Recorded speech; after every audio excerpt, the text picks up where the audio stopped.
ओम श्री गुरुभ्यो नमः। हरि ओम। सदाशिवसमारंभां शंकराचार्य मध्यमाम् अस्मदाचार्य पर्यन्तां वन्दे गुरुपरम्पराम्। शारदा शारदाम्भोजवदना वदनाम्बुजे सर्वदा सर्वदास्माकं सन्निधिं क्रियात्। वक्तारमासाद्य गमेव नित्या सरस्वती स्वार्थसमन्वितासीत्। निरस्तदुस्तर्ककलङ्कपङ्का नमामि तं शङ्करमच्युताङ्घ्रिम्। शङ्कारूपेण मच्चित्तं पङ्कीकृतमभूद्यया किङ्करीगस्य सामागा शङ्कराचार्यमाश्रये। प्रह्लादवरदो देवो यो नृसिंहः परो हरिः। नृसिंहोपासकं नित्यं तं नृसिंहगुरुं भजे। श्रीसच्चिदानन्दशिवाभिनव्य नृसिंहभारत्यभिधान्यतीन्द्रान् विद्यानिधीन् मन्त्रनिधीन् सदात्मनिष्ठान् भजे मानवशम्भुरूपान्। सदात्मध्याननिरतं वृषगेभ्यः पराङ्मुखं नौमि शास्त्रेषु निष्णातं चन्द्रशेखरभारतीं। विवेकिनं महाप्रज्ञं धैर्यौदार्यक्षमानिधिं सदाभिनवपूर्वं तं विद्यातीर्थगुरुं भजे। भारतीकरुणापात्रं भारतीपदभूषणं भारतीपदमारूढं भारतीतीर्थमाश्रये। विद्याविनयसम्पन्नं वीतरागं विवेकिनं वन्दे वेदान्ततत्त्वज्ञं विदुशेखरभारतीम्। ओम। It gives me great pleasure to talk to all of you on the auspicious occasion of Vijayadashami. And because it is a good thing to always take up an important topic of study during Vijayadashami, we decided to, instead of having the Atma Bodha talk on Shukla Panchami, which is normally when we have it on a monthly basis, this month, like last year actually, we have moved it to the Vijayadashami day. So far we have been looking at from verses 31 to 41 of the Atma Bodha. The topic that is under discussion is Nididhyasana, or the Vedantic meditation that follows Shravanam and Mananam. So Shravanam is the study of Vedanta under a Guru, and Mananam is the removal of any possibility of doubts through logical reasoning on the subject matter, which is about the self. What is this self? What is this consciousness really? And that information is provided through various Vedantic sentences called Mahavakyas, which ultimately reveal that the only reality that is there is Atma, and that Atma is none but the one who is seeking. The seeker is the object that is sought. And the entirety of creation is an appearance within that seeker.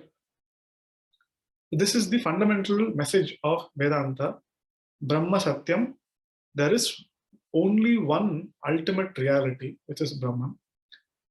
Jagan Mithya, this manifold universe that we see, is an appearance.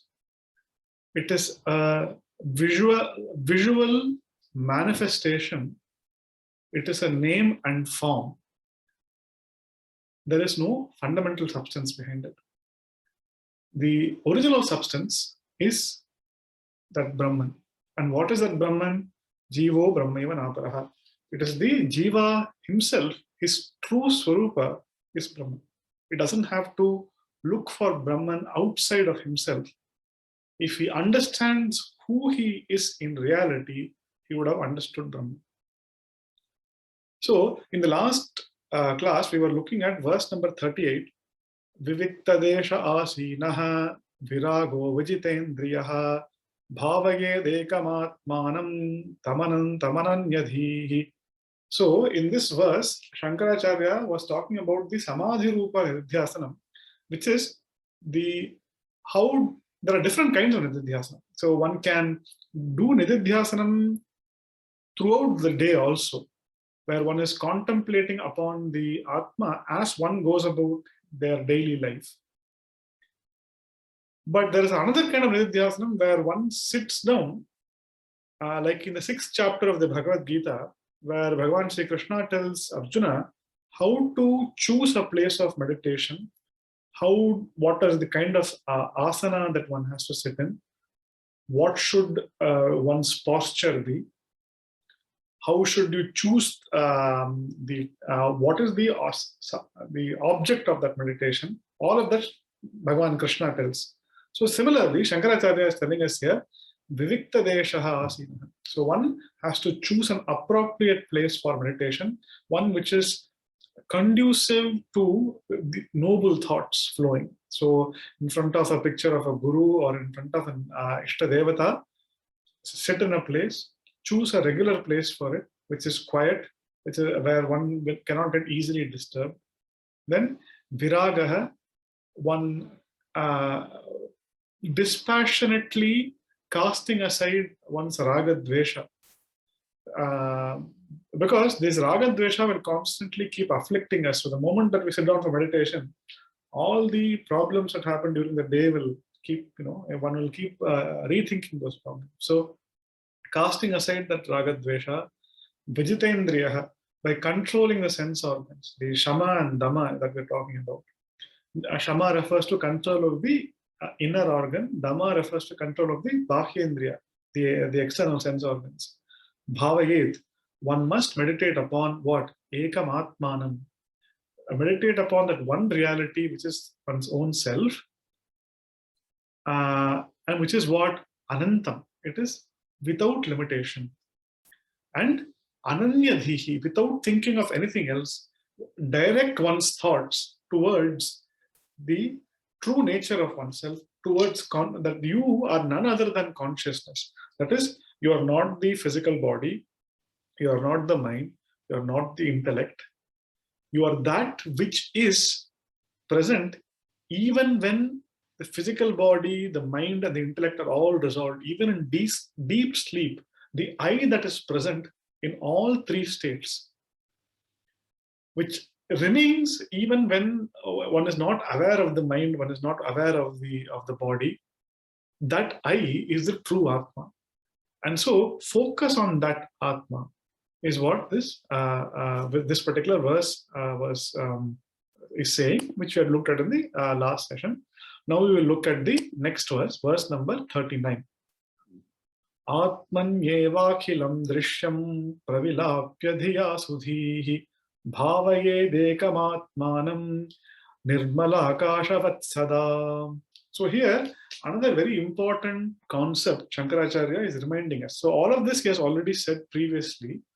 Right now, he is re-invoking those concepts for the purpose of meditation. So what must be the bhavana? What must be the flow of thoughts once one is sitting down for meditation? Especially we're not talking about upasana, wherein one is visualizing a deity and chanting a mantra. Rather, what one is talking about is Vedantic nididhyasana. That is, the contemplation of the reality of oneself that one has been taught during Shravanam. What is the nature of that meditation, how one must perform it, Shankaracharya is saying. So here, Shankaracharya is reminding one of the Drikdrishya Viveka. That is, the differentiation between the seer and the seen. And in the object of the realm of the seen is the entire prapancha. And by that, we are also including within that the physical body and the mind also. So they are also within the realm of the drishya itself. And so what Shankaracharya is saying, the relationship between the observer and the observed is what kind of relationship? He says it's an adhyasika sambandha. It is a superimposed relationship. The observed is mithya, and the seer is satyam. So this table that is in front of me is not real. How is that not real? It looks very solid. It is supporting the computer. How can we say it is not real? We say, when we say this desk or this table is not real, what we mean is that this desk is what? Is nothing but the substance with which this desk is made. What is that substance? That substance is wood. So if you take the wood out of this desk, what will remain? There will be nothing. So what is it that we are calling as desk? Desk is what? Desk is simply a name for what? For a form. the form that the wood has taken or we have given to that wood, we are introducing a name called desk. If you take out the wood, then neither the name will remain nor the form will remain, because there will be nothing. So similarly, Vedanta is saying the same principle is true for the world. The world is what? It is only a name and a form. There is no substance that corresponds to the word world. Now, what is the substance then? So the wood is, so when we say the desk and the wood, we are willing to accept.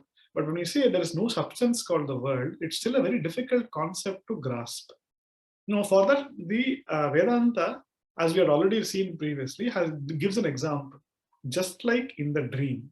So what do we do in the dream? In the dream, we think of a dream world. An entire dream world is projected. Palaces and chariots and horses and people, so many things are projected. And then we ourselves also enter the dream. So the having projected the world, that's Srishtva Tadevanupravishyate. We enter that world also.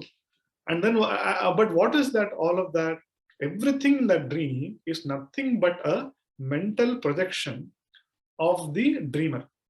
Now, the world is not a mental projection. The world is a projection, though. And what kind of a projection? It is a projection due to Maya. It is not a mental projection. It is a Mayika, Maya Vijrumbita, as Shankaracharya says in the Dakshinamurti Stotram, Vishwam Darpana Drishyamana Nagari Tulyam Nijantargatam. This world is like the reflection that is seen in a mirror. Similar, like what? Like in the dream. So here in the Dakshinamurti Stotra, it is Darpana Darshyamana Nagari Tulyam. The world is like a reflection that is seen in a mirror.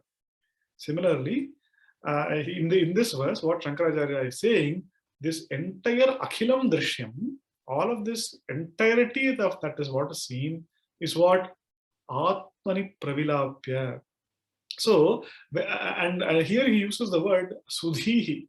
No, the one who is performing this Nidhyasana, Shankaracharya uses a specific word called Sudhihi. So what does that Sudhihi mean? Dhihi refers to the fact that this is a pragya. This person knows. Who knows what? Why is he called a knower? He's called a knower because what is being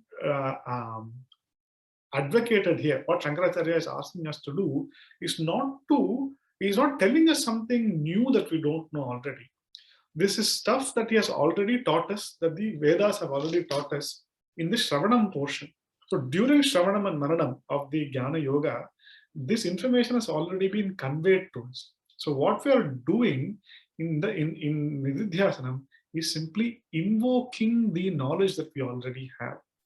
So, and to indicate that this knowledge is already present, Shankaracharya uses the word Sudhihi. So Dhihi means Pragyaha, Sudhihi means Thira Pragyaha. So what should he do? Pravilapya. He must dissolve the whole world into himself. So what is this dissolving word? What does it mean? So here the word dissolving is a idiomatic expression.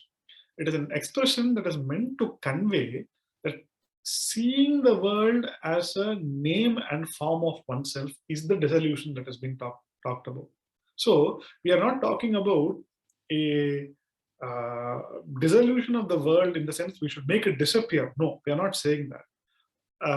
Like when we say the pravilapanam of the wave is dissolving means what? It is an intellectual dissolution that we're talking about. Knowing that the wave is nothing but water is the dissolution of the wave. It's not the destruction of the wave. That's seeing that it is nothing but a name and form of water. Similarly, seeing that the world is nothing but a name and form of the Atma, that there is no world other than the Atma, that is the Pravilapya. And this he re-emphasizes with the word Dhiya. We intellectually dissolve the Akhilam Drishyam, the entirety of the Drishya Prapancha, this visual universe, into what? Atmani, into me. So I plus Namarupa is this physical body, is this entity called whatever, so and so. Then I plus Nama Rupa is what? This world. I plus Nama Rupa is this family. I plus Nama Rupa is Ishvara himself. The Samashti Nama Rupa is what? And what is this I that is commonly prevalent? It is not the Jiva I, it is not the limited I, it is the conscious principle I.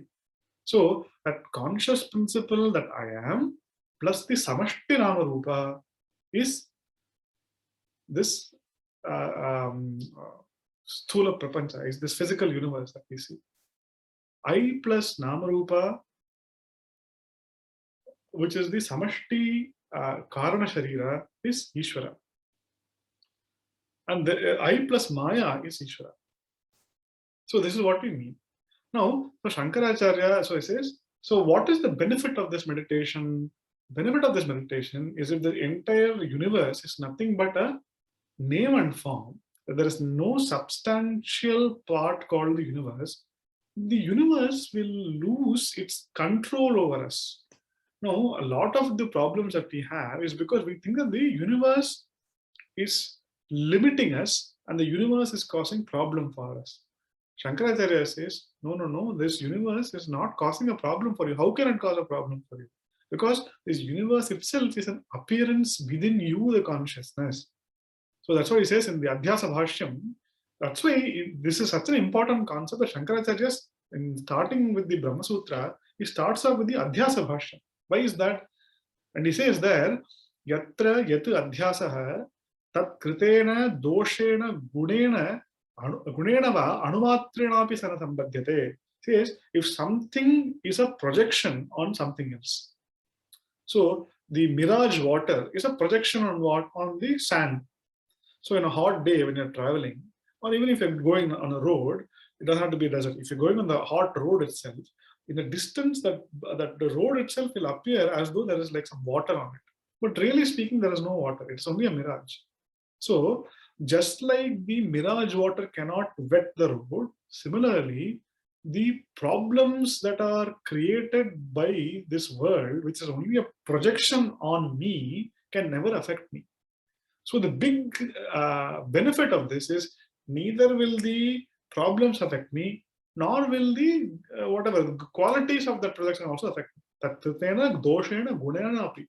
It will not affect me even to the slightest iota, Shankaracharya says.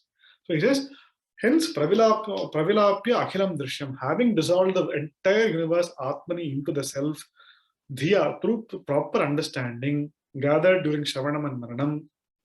What should we do? Ekamatmanam bhavayet, meditate upon the only content of the universe. For how long? Sada, do it constantly. Do it constantly until one realizes the truth about themselves and one can naturally rest upon it. So we initially, when we start in Nididhyasanam, we are invoking the knowledge that we have gained previously and we are abiding in it, and so that that jnana becomes into vasana.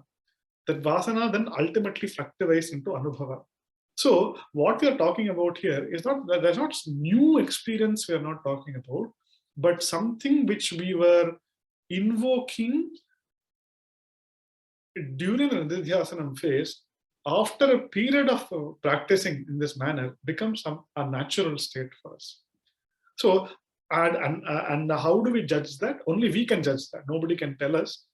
When we know that the world has stopped affecting us, then we know that, okay, that what we have sought to achieve, we have achieved. And so that we will naturally know whether we have reached that or not. Okay, now we will look at the next verse. Before that, the last quarter, Bhavayed Ekamatmanam Nirmalakashavat Sada. So he says, meditate upon the one Atma, the one self, as what? Nirmala Akashavati. It is pure. It's pure because it is untainted by any of the drishya, and it is Akashavate, like Akasha, because just like space is the locus for everything. So everything is physically located in space. Like that, the entire universe is located within whom? Atma, I, the consciousness.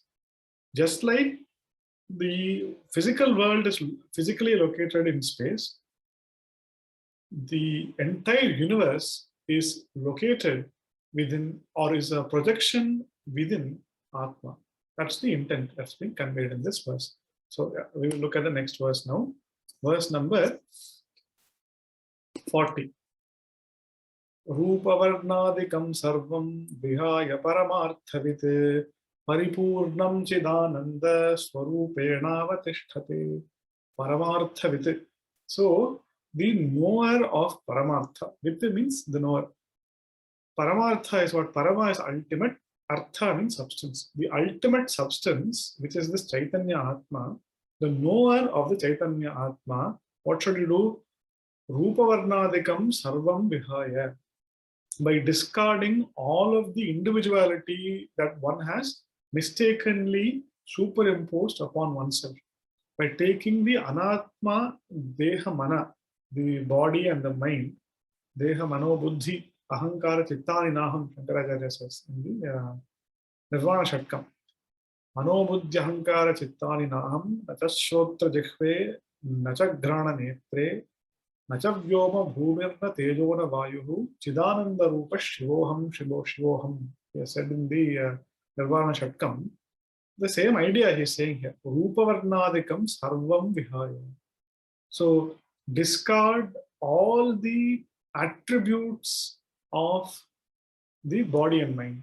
In the previous verse, he said, Pravilapya akhilam drishyam. So by dissolving the entirety of the visible universe, including the physical body, the mind, etc. Visible means what? That which is the object of the Atma. By discarding all of that, by dissolving all of that through knowledge, that it is only a mithya vastu. That is the dissolution that was spoken in the last verse. So here he is saying, Rupa Varnadikam Sarvam Vihaya. So all of the properties of the Anatma, of the Drishya Prapancha, that one had superimposed upon myself. So what did we say? During the Samsara Avastha, we had gone about saying, I am a human being. But what is the human being? The physical body is a human body. So the human being, the humanity of the body, we had superimposed upon being. The Atma, on the Sat Atma, we had superimposed the humanness of the body. Then I am tall, I am fair, I am dark, I am short, I am thin. All of the properties of the body and the associated value judgments of each of those things we had superimposed upon oneself. Then all the properties of the mind we had superimposed. I am an angry person, I am a calm person, I am a jovial person, I am frustrated. All of that is what? Not the property of the Atma. Atma is completely separate from all this. These are all properties of the mind. But again, we are superimposed upon oneself. Then all the properties of the intellect. I am educated, uneducated, intelligent, not intelligent. I know this, I don't know that. All of that is what? It is not you who knows or does not know. You are the witness of both knowing and not knowing. See, if I say I know English, it is not I who knows English. The intellect knows English. I know that I know is what? Atma is knowing that. Atma knows that it knows, that the intellect knows. So Atma is revealing not only English, Atma is revealing that the intellect knows English. So it is the I know that I know is Atma. Suppose I don't know French. I know that I don't know French. So Atma is revealing the ignorance of French also. So both the knowledge of English and the ignorance of French is being revealed by the Atma. But what is it that knows English or French or does not know French? It is not the Atma, that is the intellect. So all the properties of the intellect, etc., we are superimposing by saying, I know English, I don't know French, all of those things. So like Rupa Varnadikam Sarvam Vihaya, we can take Rupa, can be form, Varna can be all of the properties, attributes, etc. We should deliberately discard these attributes during the nididhyasanam that we have mistakenly taken upon ourselves. Now, there are two kinds of, in the Nirvana Shatkam, for example, there were two kinds of statements made. There was one statement where you are discarding certain things. Mano buddhi ahankara chittani naham. I am not the mind. I am not the buddhi. I am not the ahankara. I am not the chitta. Nachashrota jihve nagrana netri. That's all denying. And then what am I? Chidananda rupa shivoham shivoham. So there was a negation part, what I am not, and then assertion part, what I am. Chidananda rupa shivoham shivoham is the assertion part. Manobuddhi ahankara chittani naham is the negation part. Similarly, here also, rupa varnadikam sarvam vihaya is the negation part.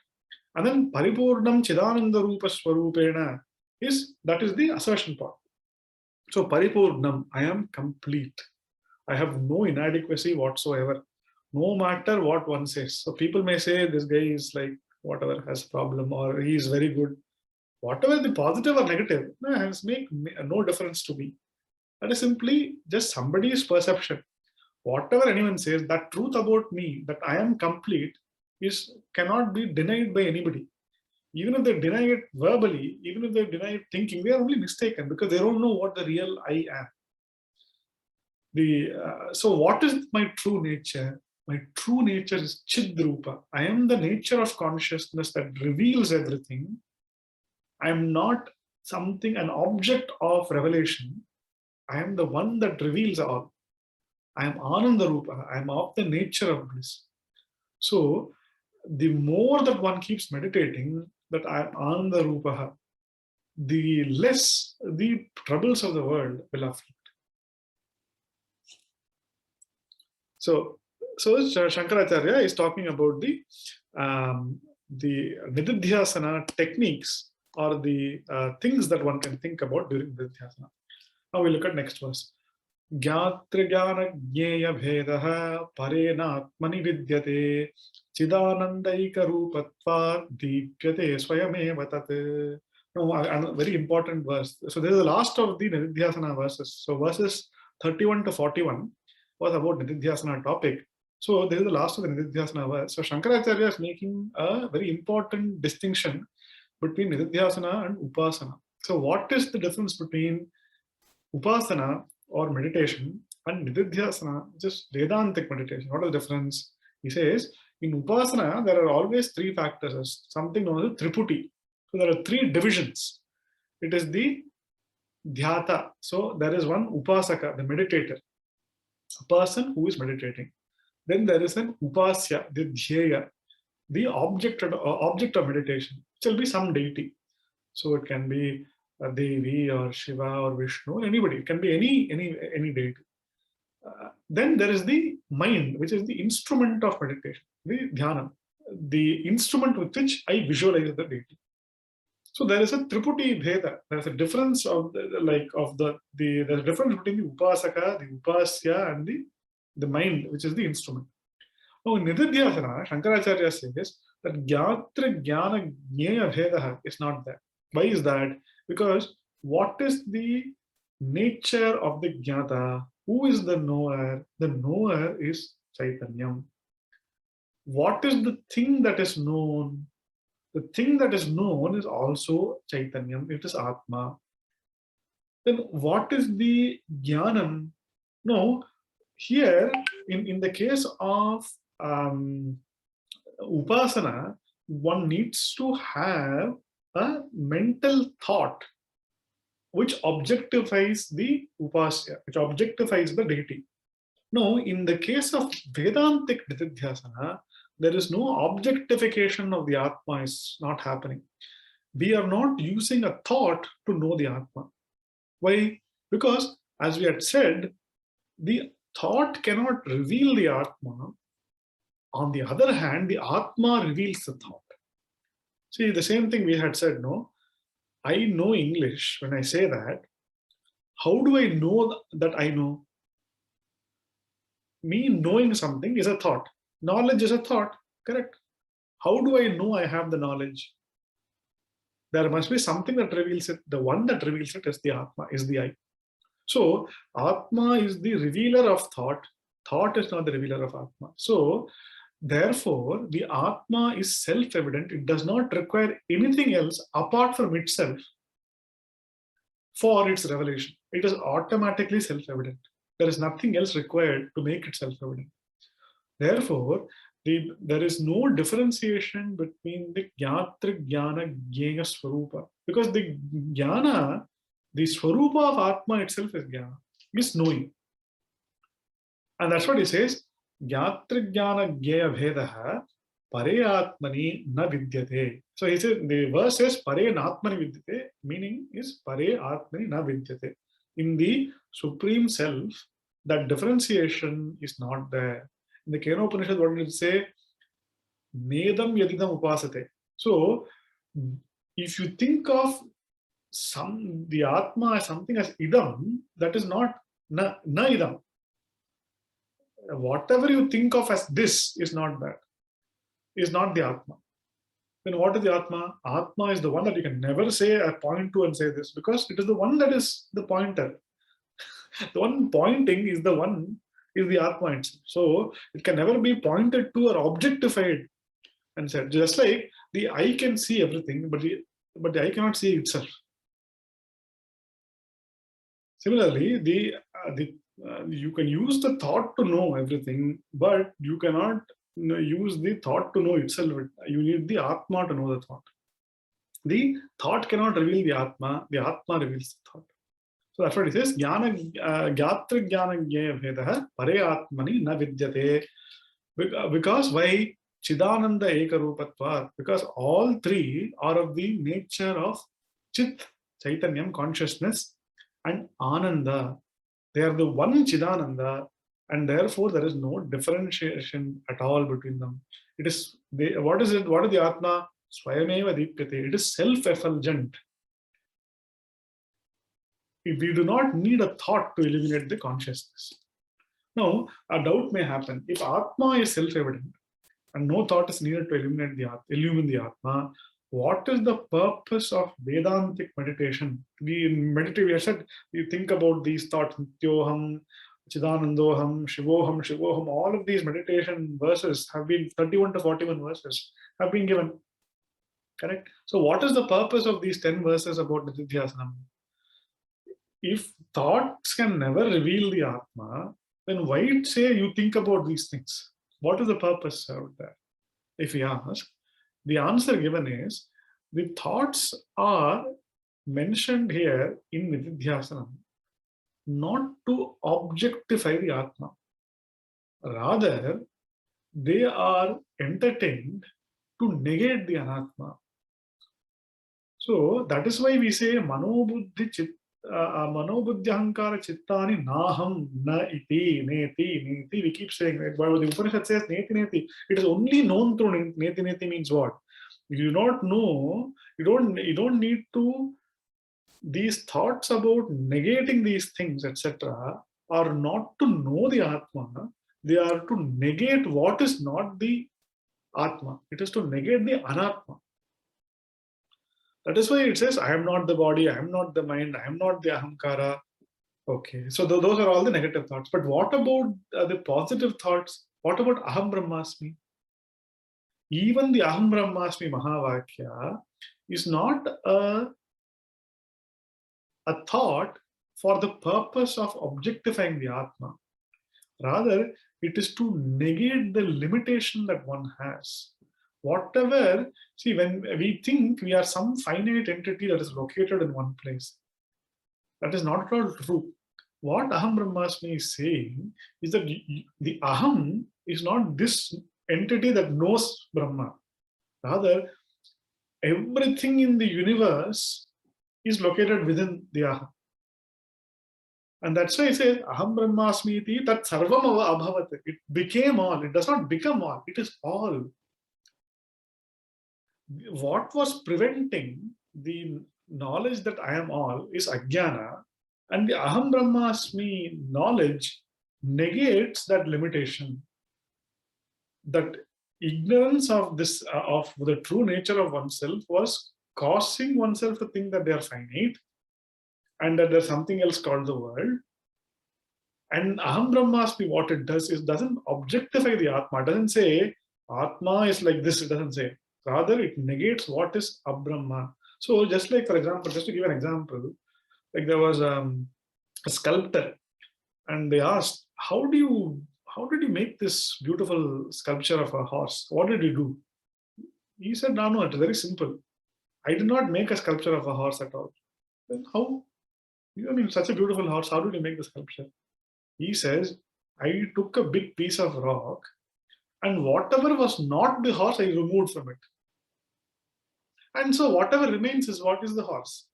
Similarly, Aham Brahmasmi, what that Mahavakya is saying, whatever is Abrahma, whatever is finite, it is removing. It is saying all that exists is the Atma and Atma alone. The entirety of creation is an appearance within that one Atma. You, the Jiva, are not a finite Jiva. You are not located in one place. The entire universe is located in you. You are all-pervading consciousness. You do not have any limitations. So, therefore, the thoughts during Nididhyasana are not for the purpose of illuminating the Atma. Rather, the thoughts in the Nididhyasana are for removing the limitations, are for removing Anatma. And that's what Shankaracharya says, Deepyate Swayameva Tat. So, like for example, as long as the Jiva thinks of himself as a Jiva, he has to worship Isha. But when he realizes that everything is simply a projection in him, and he negates his jivatva, what that jivatva is sculpted away from him, what remains is what his true nature is Brahma. So that's what is that said. Purnasya purnam adaya purnameva vishishyate. If you remove this prapancha from this jiva, what remains is the Purna Brahma Vastu. Deepyate Swayameva Tat. He is naturally self-effulgent. You do not need anything for that. And because the one that is knowing is the one that is known, and the process of knowing is the same thing only. There is no differentiation in these three things. Because it is the one self-effulgent consciousness. Tasya bhasa sarvavidam vibhati. It is that consciousness shining because of which everything else shines. Okay, so that was the last verse of the Nididhyasana chapter. Now we will go to the next topic. Starting from this verse 42, it will go on to the end. We'll just take this very quickly and then we will conclude this session. Evamatmaranau dhyana mathane satatam krite uditavagati jwala sarva jnanendhanandahet. So, what Shankaracharya is talking about is the phalam from these verses onwards. So, what is the phalam of the jnana sadhana of Shravana Manana Nididhyasana? And so, very simply put, it is Jivan Mukti and Videha Mukti. Jivan Mukti is what? Jivan Mukti is freedom while living, it's liberation while living. Videha Mukti is liberation after the fall of the body also. That is, it's freedom from Purarjanma. Whereas Jivan Mukti is total transformation of the personality. The knowledge that my mission in life is over. Whatever I needed to achieve, I have achieved. I'm a Kritakritya. There is nothing else that I need to achieve. So whatever happens in the rest of my life makes no difference to me. As Shankaracharya says in the Manisha Panchakam, Prarabdhaya Samarpitam Vapureti Ityesha Manisha Mama. So I am certain that the whatever happens now is I have submitted this body to the vagaries of Prarabdha. I am not concerned about it because I have achieved my purpose in life. Why? Because I have realized my true nature as infinity. There is infinity, you cannot add to infinity or reduce. So infinity plus 1 is not greater than infinity, nor is infinity minus 1 less than infinity. So the society may look at something as me and think that it may draw value judgments about success or failure about me, but that opinion of society has no effect on me, because that is really not making me greater if they praise me, or make me smaller if they censure me. So the rest of the life is like a leela. It's just the game. You can enjoy it as long as the life lasts. That's what in the Taittiriya Upanishad it says. Edat samagayan naste ha uha uha u ahamannam ahamannam ahamannam ahamannado hamannado hamannadaha. So the Jivan Mukta is singing a song and he's carrying on life, singing happily. Whatever, I am both the seer and the seen. What is there for me to gain? So that's what he says. Evam, in this manner, dhyana mathane satatam krite, by constantly churning the mind with this dhyana, with this jnana sadhana, nididhyasana. So Shankaracharya wants to convey two ideas, that this is not something that one will achieve overnight. So satatam krite, one has to keep doing this. And then he's also comparing this jnana sadhana to the mathana.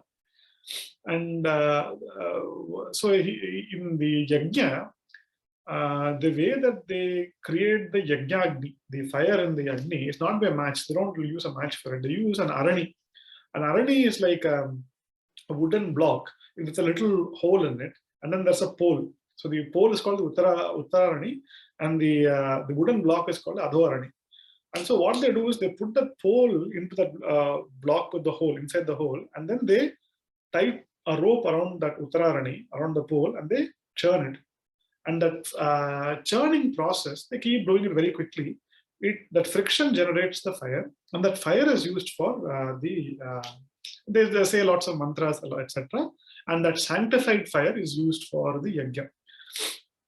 Now, Shankaracharya says that the process of nididhyasana is similar to this process of arani. How? In two ways. One, just like the fire, yajna agni is created in the Vedic yajna context.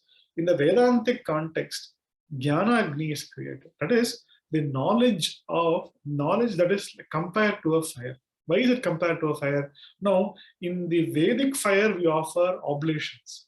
So what is the oblation of jnana agni? The entirety of samsara is the oblation. Ignorance is the oblation. That's what he says. Sarva ajnana indhanam dahe. Indhanam means the fuel. And what's the fuel? Sarva ajnanam. The ignorance.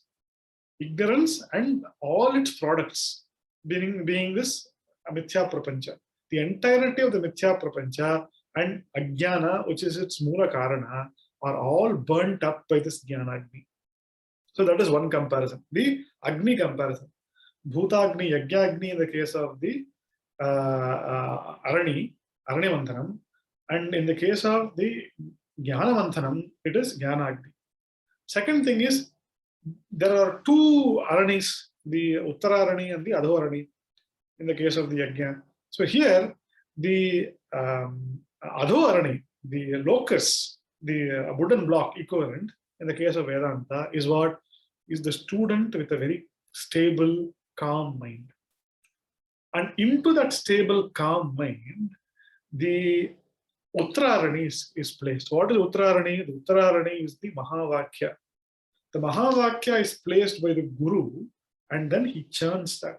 He places the Mahavakya inside the mind of the disciple, and he churns the mind of the disciple in a systematic, continuous process of Shravanam.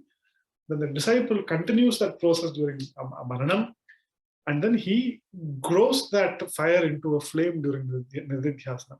So a spark is created by the Guru. That spark is fanned by the Shishya during Manana, and then it grows into a large conflagration during Nididhyasanam, And once that Jnana Agni conflagration rises, it burns up the entirety of the Mithya Prapancha and the Ajnana, which is the Mula Karana. So it destroys the Ajnana, and by the destruction of the Mula Karana Ajnana, the universe is dissolved. No, this is not some physical destruction that we're talking about. Rather, it is the Pravilapanam that we spoke about in the 2 verses before. That is, it is the clear knowledge that the entirety of the universe is simply Mithya.